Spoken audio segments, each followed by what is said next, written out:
Maybe it's because the Atlanta Journal-Constitution has already ranked the chairwoman as last in a poll of potential candidates for the United States Senate in the Georgia seat, and she thinks that attacking trans kids will help her poll numbers. I'm not normally a member of this committee, but I could not sit idly by while Republicans attack the transgender community for the millionth time. And look, there are real, well-intentioned questions and policy decisions that need to be made around trans issues.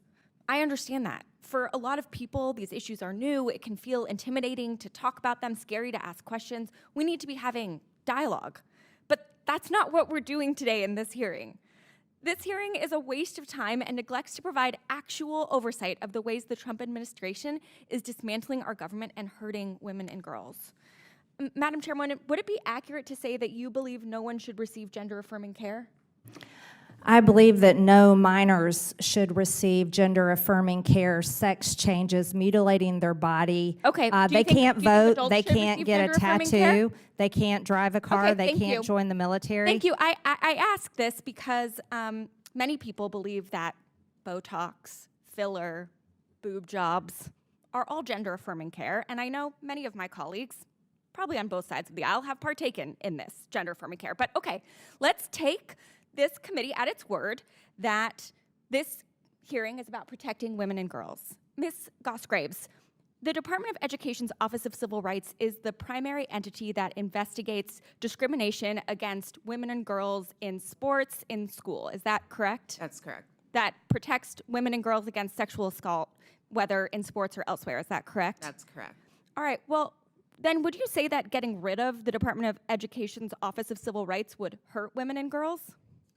For sure, as did the cuts to the Office for Civil Rights, the group that actually responds to Title IX complaints. That's exactly right, which is why I find it so interesting that the Trump administration has already closed more than half of the offices of the Office of Civil Rights in the Department of Education, including an office in California that is in the middle of an active discrimination investigation. You would think if we were concerned about protecting women playing sports and protecting their Title IX rights that we would want to be actually looking into why we're closing these offices, not what we're doing right now.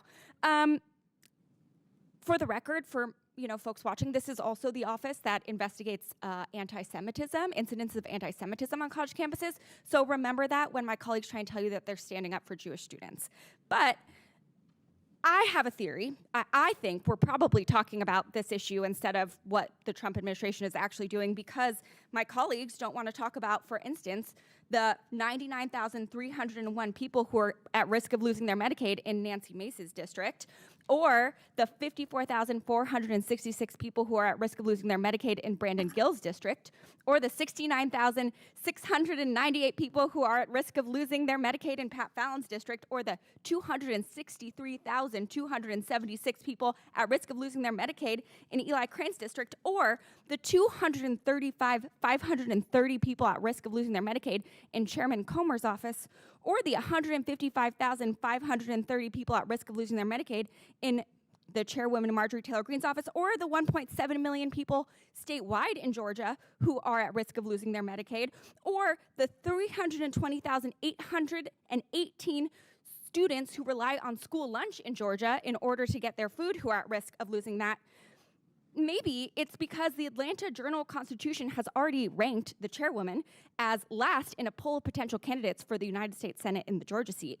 And she thinks that attacking trans kids will help her poll numbers. But I'm here to tell you that attacking trans kids is not going to launch a Senate campaign. Attacking trans kid is not good politics, not for the right, not for the left.